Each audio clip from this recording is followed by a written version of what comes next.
Today, we will be discussing about Sigmund Freud's psychological stages of development from child to adult.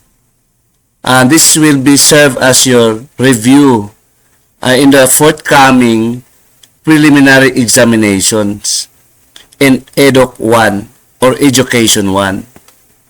So, let us now start with Sigmund Freud's psychosexual stage. So what is meant by psychosexual? It is psychoanalysis and psychosexual development. In the psychoanalysis, it is the psychosexual development is a central element of sexual drive theory. According to Freud, persons develops through series of childhood stages in which pleasure seeking energies from the child become focused on some certain stages. Psychosexual stages of development are theory by Sigmund Freud that describes a person's personality and sexual development through 5 stages. The stages are oral, anal, phallic, latency, genital. So again, 5 stages. Now let's start with oral stage. Birth, from birth to 1 year. From birth to 1 year. With the mouth as the erogenous zone. Erogenous, that is part of the body sensitive to sexual stimulations, like our mouth. The child's mouth is sensitive to sexual stimulation. What does this mean? So, the mouth of the children or the child is erogenous. So, like sucking the fingers, nibbling, and the likes. Now, the next is anal, 1 to 3 years. The erogenous zone is the bowel, with the bladder and the bowel as the erogenous zone. And phallic, 3 to 6 years old. Anal is 1 to 3 and oral is from 0 to 1 year. Anal is 1 to 3 years. Phallic is 3 to 6 years. That is phallic.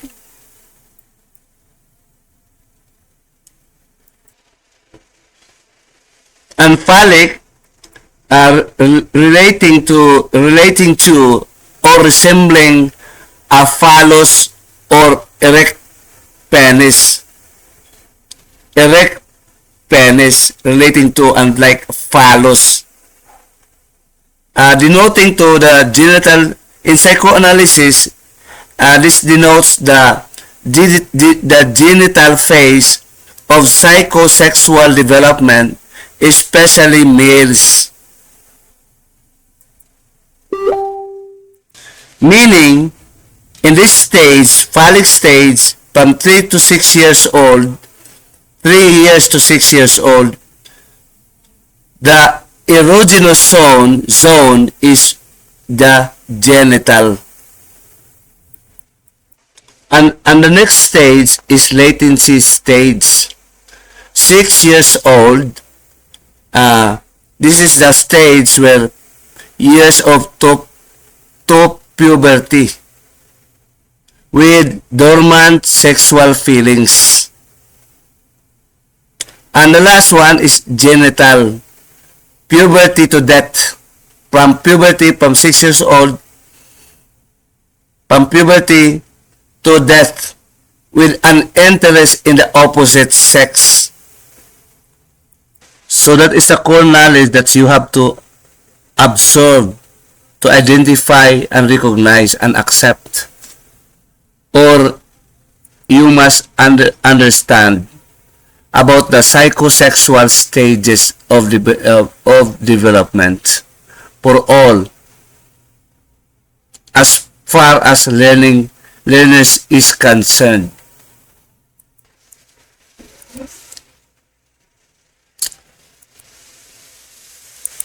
Now, Sigmund Freud, a popular psychologist that studied the development of personalities, also probably the most controversial.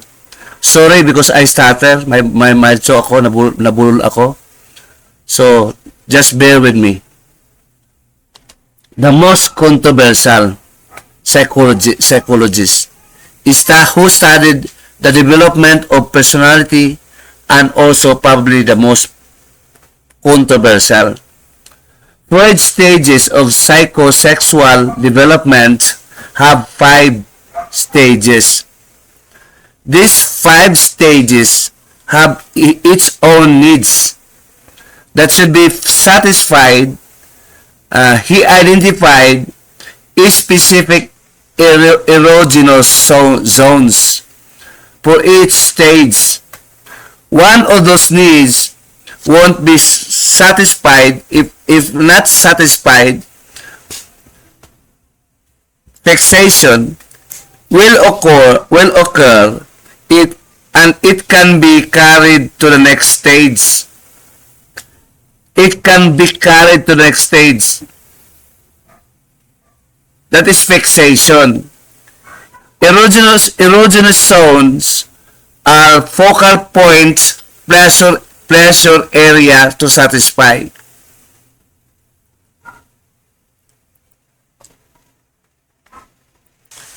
When we say fixation, it is something that in every stage, if it is not settled in every stage, you have also the manifestations that you are displaying that sensations in a later stage, meaning you are still not, you did not still overcome that stages.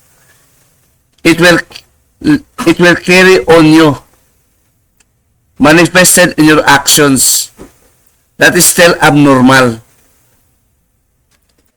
because you are already old and you still have that habit from the 5 psychological stages,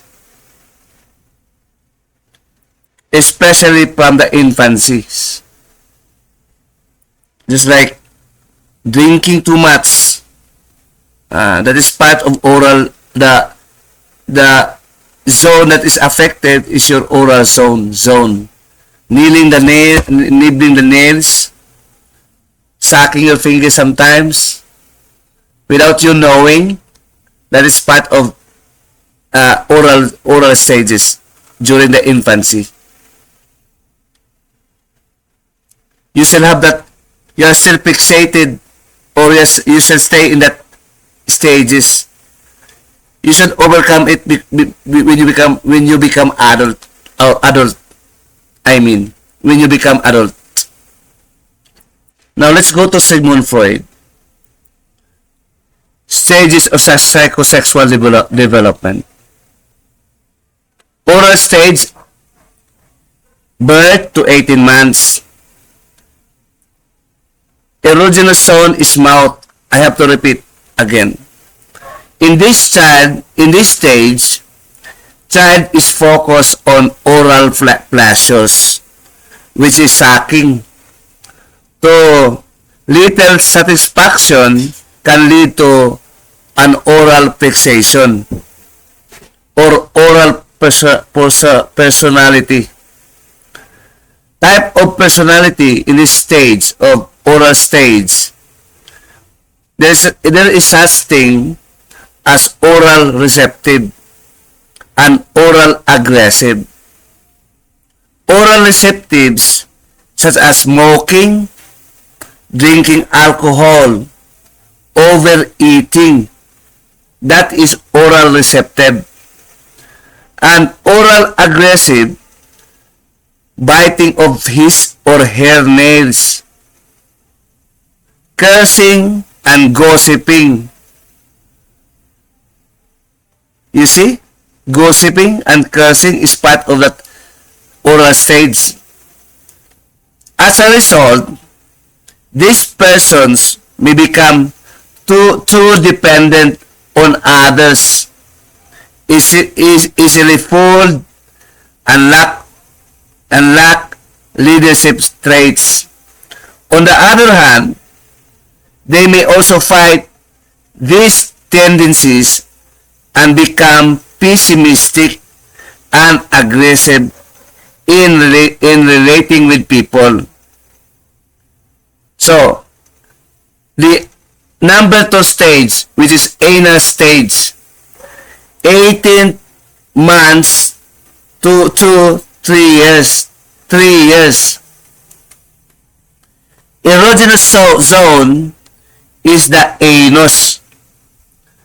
Fixation during this stage can result on being anal retentive and anal expulsive. What is the example of anal retentive? Obsession with cleanliness,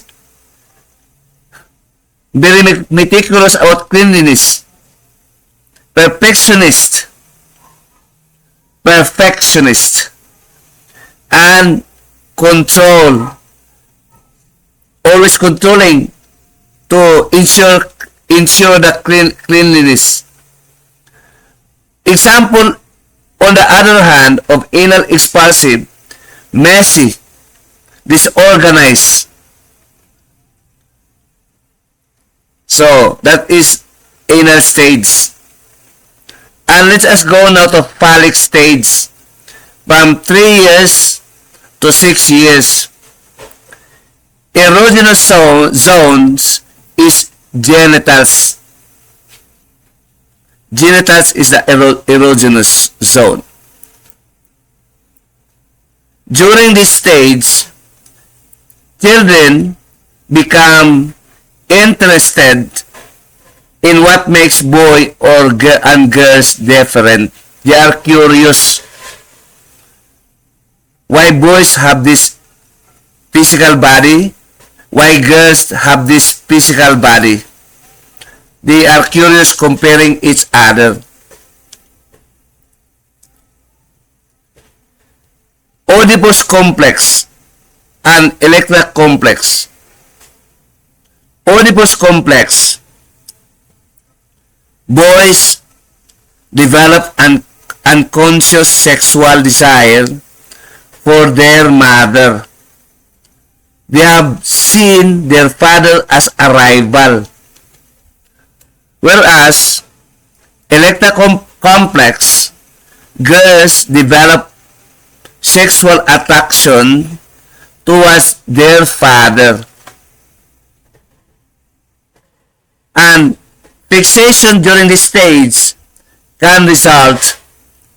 could result in sexual deviances, both overindulging and avoidance, and weak and confused sexual identity, according to psychoanalysts.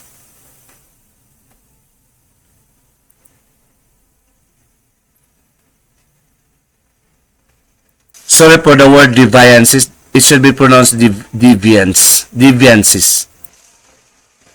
Now let's go to the next stage, which is latency stage. Age from 6 years to puberty.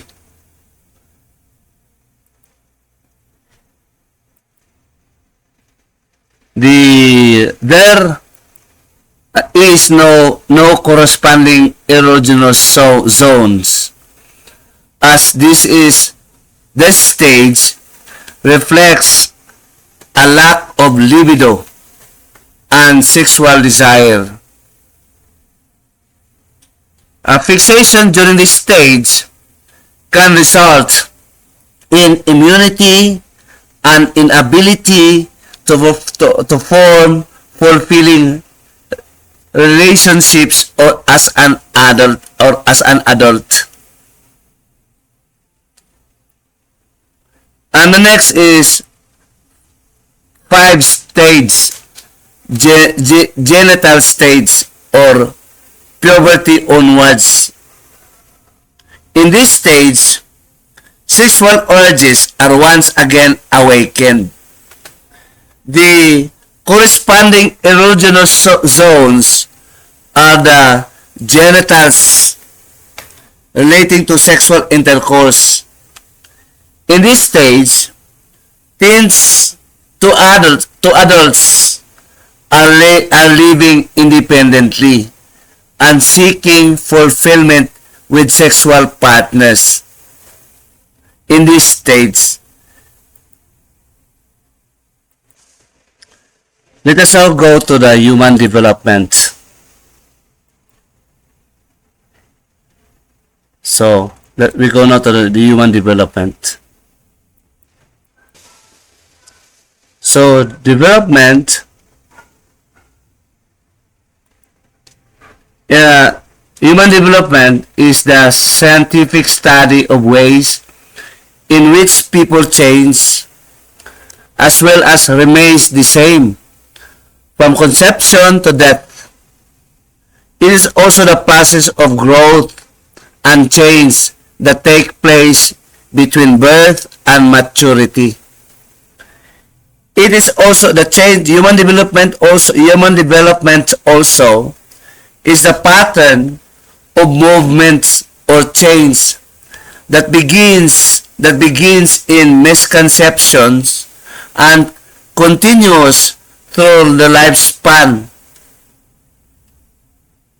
And we go to the 2 approaches to human development.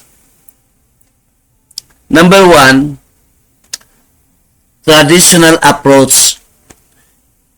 An extensive change from birth to adolescence, with just little or no changes during adulthood, and decline in the late old age. Number 2, lifespan approach, span approach. A holistic approach to understanding all the developmental changes that an individual goes through with his or her entire course of life. Unlike the traditional approach, it emphasizes developmental change during adulthood as it does during childhood. Now, we go now to the characteristics of human development from a lifespan perspective. Number 1, development is lifelong. It refers to the ongoing development that occurs across one's entire life. Adulthood is not the end of human development. As long as individual is alive, development continues. Now, number 2, development is plastic. Plasticity What is meant by plasticity or plastic? Refers to the capacity to change, changeable or plastic, mutable. It suggests that development is possibly throughout the lifespan, regardless of age and how little or minimal the change is made by an individual. Development still occurs during this stage. There is no such thing as I am too old for that, for this. I am too old for this. No, there is no such thing. And number 3, characteristics of human development from a lifespan perspective is development is multidimensional. It involves the dynamic interaction factors.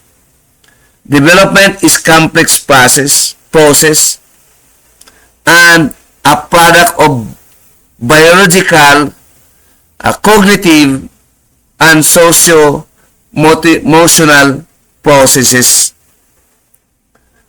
Under development is multidimensional. We have A, biological processes. It involves changes of the physical nature of an individual.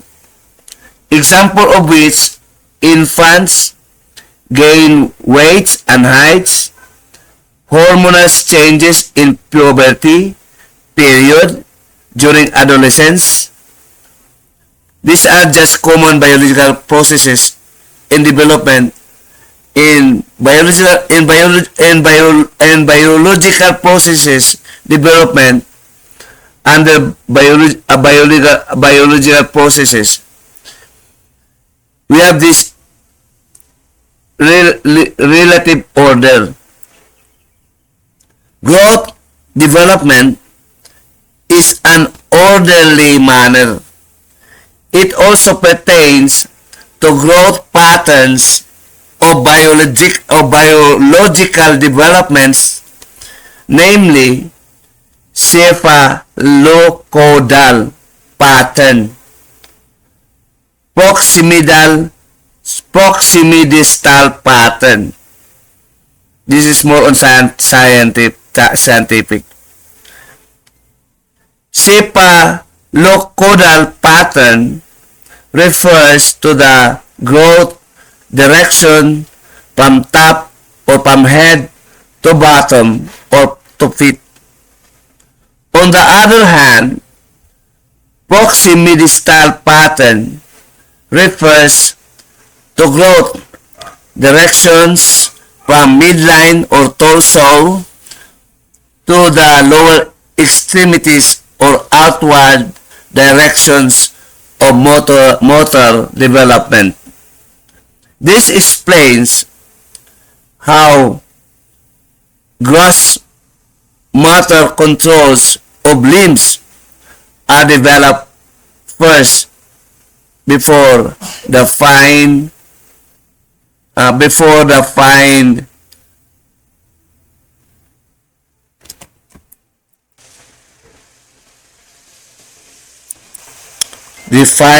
motors.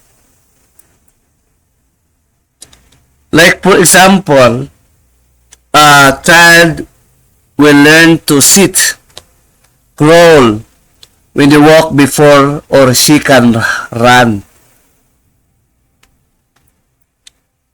And next is we have the cognitive process. It involves changes in person's thoughts, intelligence, and language. Like for instance, an infant develops from mere sounds to single word, from a words to set of words, and from set of words to a sentence. from memorizing a passage to recite a whole poem, or from playing chess to solving complex math problems. This reflects the role of cognitive processes in development. Next is socio-emotional responses or processes, It includes the changes in person's emotions, personality, and the relations with other people. Like for instance, an infant responds with a sweet smile when touched affectionately, and frowned when displeased. Oftentimes, an infant showed temper tantrums for not getting what he or she wanted. From a childish one may develop into a fine lady and gentleman, or otherwise, depending on various factors. Later, they may fall in love and get inspired, or be betrayed, deserted, and be desperate afterwards. These are the examples of socio-emotional processes role in development. Now let us go to the development contextual. Individuals respond to an act on context and varies from person to person depending two factors. And below are the contexts that affects developments. A. Biological makeups or makeup.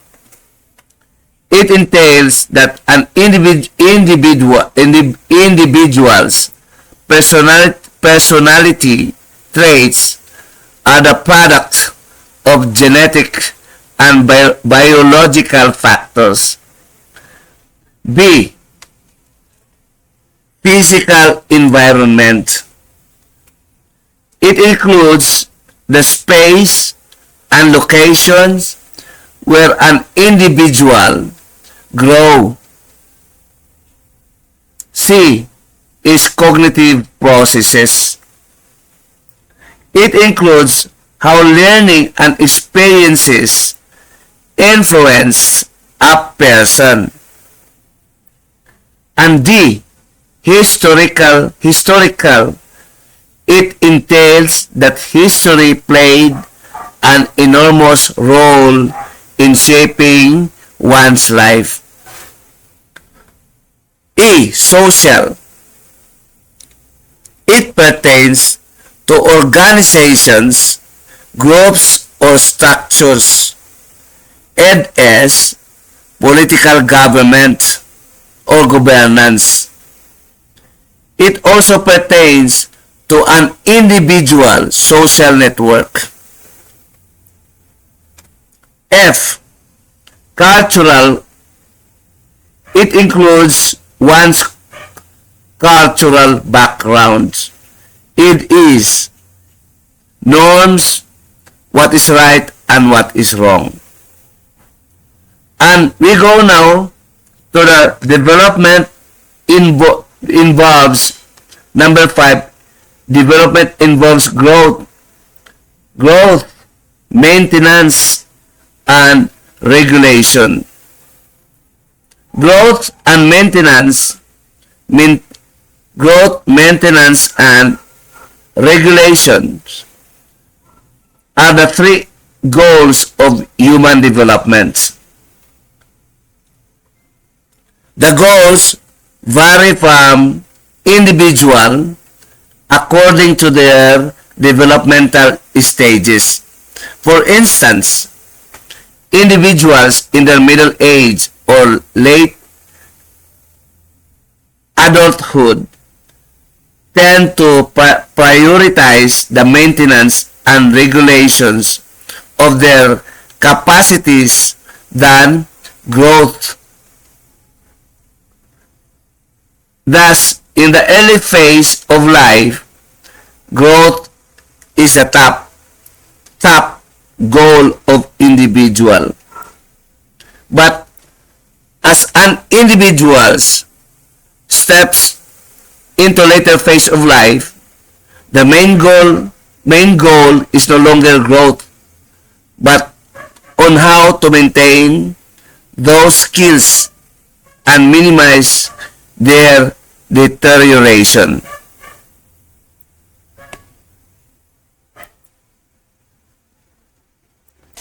Having said that, we are already done with the second part. Let's go to the next topic, part of the preliminary coverage about the psychology of Sigmund Freud. About the personality components. There are three components of Sigmund Freud's personality, and it is id or ID, ego, superego. Id is infancy pleasure oriented and selfish, driven by pleasure principle, insatiable instinct present from birth. That is insatiable instinct. An ego, preschooler, rationals driven by the reality principle, balances conflicting demands of the id and superego. And superego, near end preschool, develops through socialization, concerned with morality, right and wrong.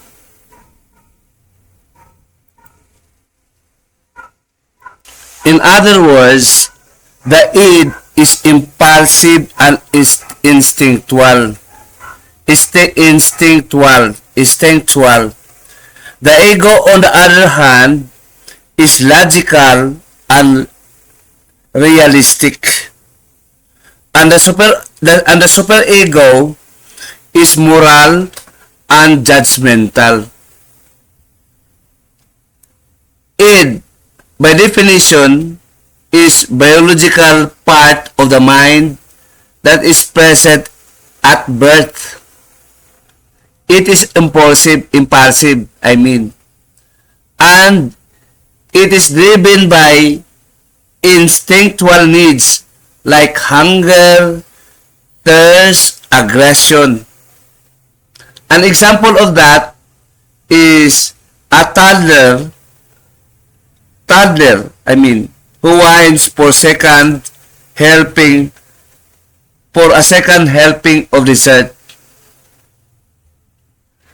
Ego, on the other hand, it is the psychological part of the mind that tries to satisfy the id's needs, while also following societal rules. While also following society's rules. Example: someone who wants to change clothes in a car, but decides to find another place because they don't want anyone to see them in the car. Next is superego. By definition, it is the social part of the mind, mind again, that is concerned with what is morally right. It learns from the society what is socially acceptable behavior. It is a socially driven norms.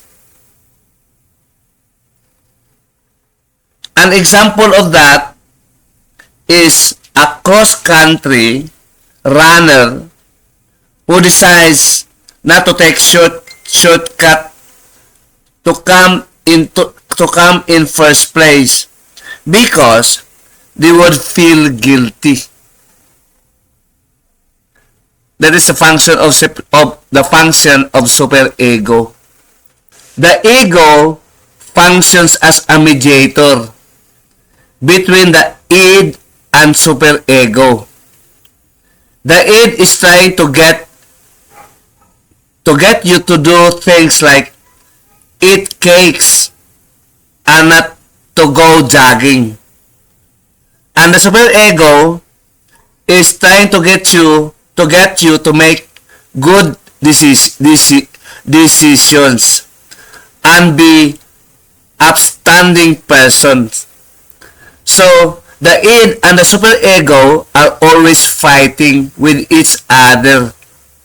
And the ego steps in between the two, the id and superego.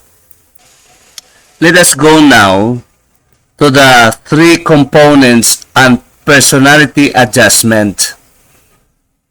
Id or ID, if id exerts too much power over ego, the person becomes too impulsive and pleasure seeker. Superego, on the other hand, if the superego is too strong, that the ego is overpowered, the person becomes so harsh and judgmental to himself and others' actions. The ego, on the other hand, well-adjusted person is one who has strong ego, who has satisfied the needs of id or ID. Now let us go to the topographical model. The conscious, the unconscious, the conscious and subconscious.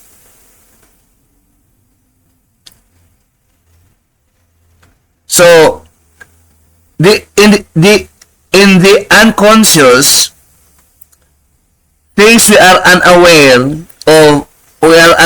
of and can become aware of, a huge part of our life is hidden to us like selfish needs, traumatic experience, and violent motives, and more.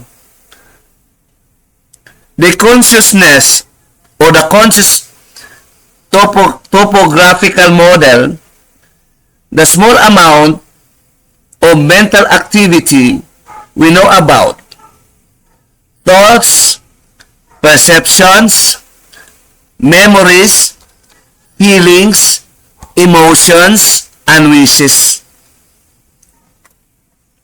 The subconscious or preconscious topographical model, things we could be aware of if we wanted or tried.